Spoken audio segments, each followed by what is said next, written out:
Well, hey guys and gals, welcome to Boomer TV. At 61, she climbed Mount Kilimanjaro to take a bold leap toward living her life. But Nancy Pickard says living big and better doesn't have to mean climbing a mountain or becoming a millionaire. Hi everyone, I'm Andy Asher, editor over here at Bloomer Boomer. And in just a few moments, we are going to meet her break and learn about her breakout book, Bigger, Better, Braver: Conquer Your Fears, Embrace Your Courage, and Transform Your Life.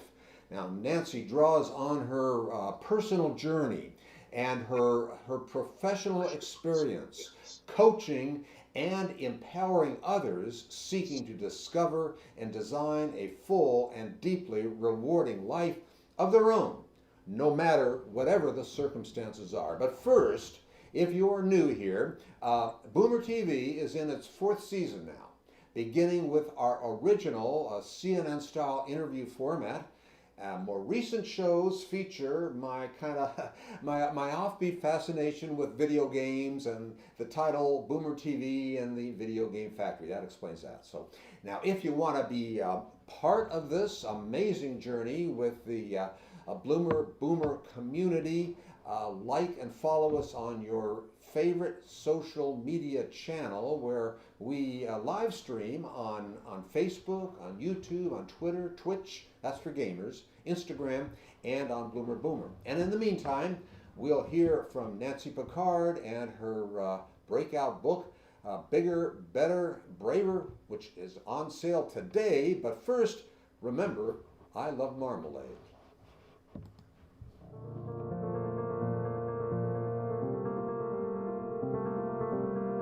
Well, Nancy, it is wonderful having you here today. And, well, how are you doing?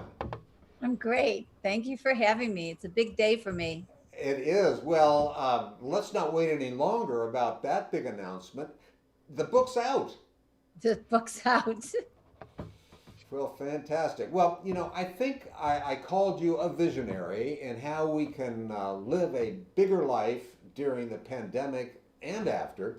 It's awesome hearing, such optimism when, well, we survive this COVID-19. Tell me more about, how we can make our lives bigger and better even while living in a pandemic. Well, the first thing is to look for what's right instead of what's wrong, because there really is a lot of right that goes on been going on with COVID. I've said this before that I feel like Mother Nature has told everyone to go to your room and take a good look at how you're living your life. And so it's a chance to look outside the box. It's a chance to pivot and think differently about, maybe you can work from home, or maybe my book tour wasn't going to happen, but I could do podcasts and I could do a big book event on Zoom. So there are so many ways for us to become resilient and look at our life differently without just looking for what's not right about it. And it's just a perception change. Well, tell us more now. At 61, you climbed Mount Kilimanjaro, and it's about a little higher than Everest, I guess. I looked that up because I needed to find out the highest single freestanding mountain in the world. Now, when I hear about accomplishments like that, I am just in awe, partly because I am in such intense fear of heights. I'll tell you that. Even if I wanted to, I don't think I could. But tell me, what was that like? Well, I was turning 60 when I decided to do it. And I just wanted to do something that was going to be significant for me and make me feel really good about myself. And I didn't like to travel alone. And it was also just a big challenge to be able to physically climb 19,341 feet. So it was an amazing experience to fly across the country by myself and join a group of people and spend 8 days climbing to 19,341 feet and sleeping outside for 8 nights. And I was 61 by the time it actually happened.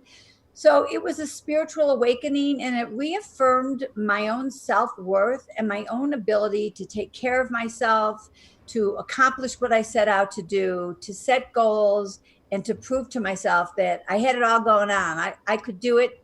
I was all I needed. Yeah, well, those lessons you learned are so vitally important, aren't they? Life changing. All of them, every one that you mentioned there is life changing. Yeah.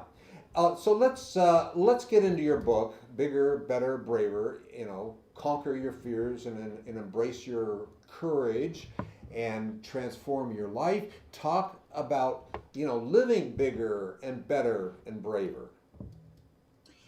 So, my book is a step by step process for uncovering a person's personal vision for a bigger life and helping them take the leap. So, it's basically like, what's your Kilimanjaro? It doesn't have to be climbing a mountain. It might be getting a new job. It might be getting into a relationship. It might be leaving a relationship that's no longer working.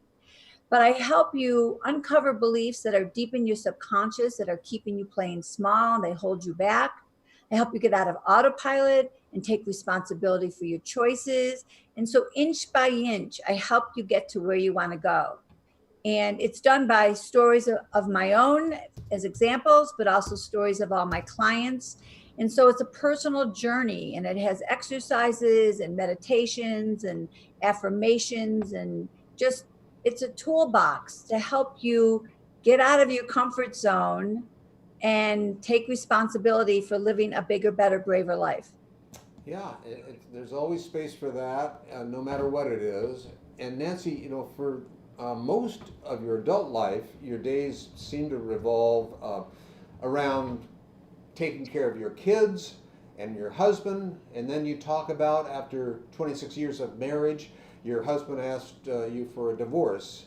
I mean, talk about that experience and help it redefine your priorities and change the way you saw yourself and experienced your life. Well, actually, it broke me at the time. And I played the victim in my story for a very long time, which is what makes me such a good coach, because playing the victim just keeps you stuck. There's no place to go. You live in your fears, you live in your disempowering beliefs. I now can see that it was really the universe separating us so that I didn't have to stay under his shadow, and I could become everything that I was meant to be. So I could be giving back to the world with my book and my beliefs, and the strength and the growing that has happened in all of the challenges. I mean, that was a huge challenge. It's not my only one. And they're stepping stones for you becoming somebody that you probably wouldn't have ever been able to become. Yeah, isn't that true? Sometimes the worst moments in life, little do we know how valuable that is for our future. Just learning from Correct. that. Yeah. Correct. What tips do you have for riding the emotional roller coaster during COVID-19, and how do you navigate fear and anxiety in the midst of this pandemic? Well, actually, fear keeps us stuck. We believe we can't take action unless we're in a fearless state, and nothing is further from the truth.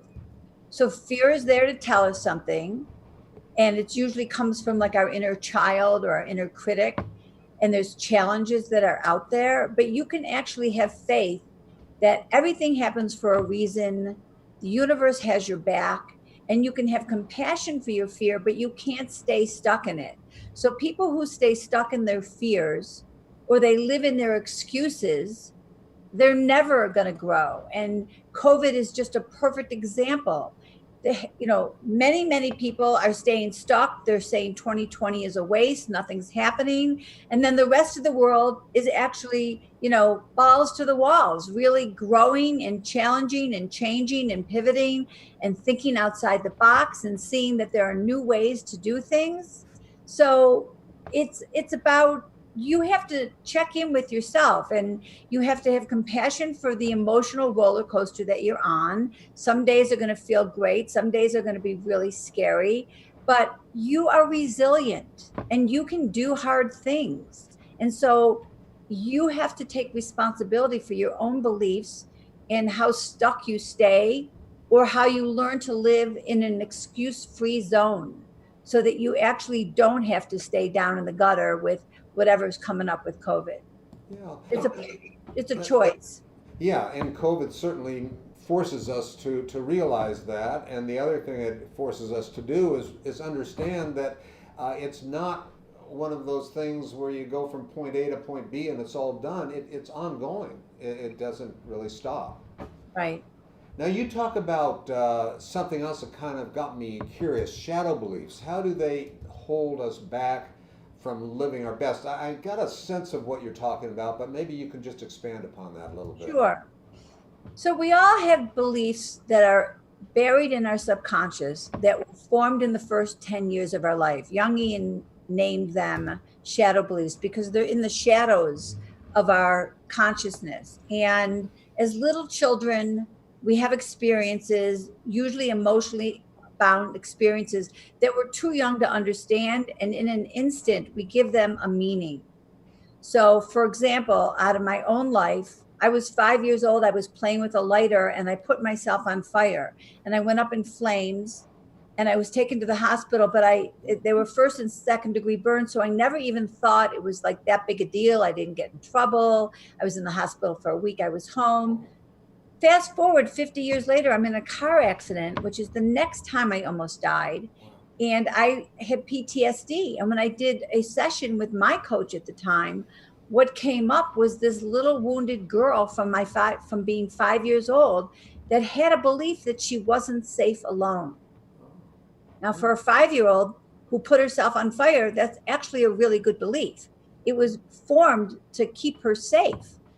But as a 45-year-old who's now divorced and can't get on with my life because I have this inner belief that I'm not safe alone, it actually stilted me from living the life I was capable of living. And so And we all have them. We're not good enough. We need to stay quiet so we can stay safe, or nobody will ever meet my needs. I mean, for as many people, you can come up with so many shadow beliefs that are keeping us stuck. And so that's what I work on with my clients, uncovering them, giving you a new empowering belief so that you don't have to stay stuck with that disempowering belief that no longer serves you. And little would you have known that as a little 5-year-old girl, that experience in then had a big impact later in life. My whole life. Everybody's shadow beliefs, you can see, when you uncover them, you can see how they were part of your operating system your whole life. I understand. That makes that's a good way to envision the meaning of shadow belief. And we often see ourselves through the relationships that we form with the lovers and family and our kids. Is this unhealthy, or why is it important to work on yourself and establish your own self-worth? I mean, I think we all realize the importance, but hearing it from you, from your eyes, I think might add to the understanding of it better.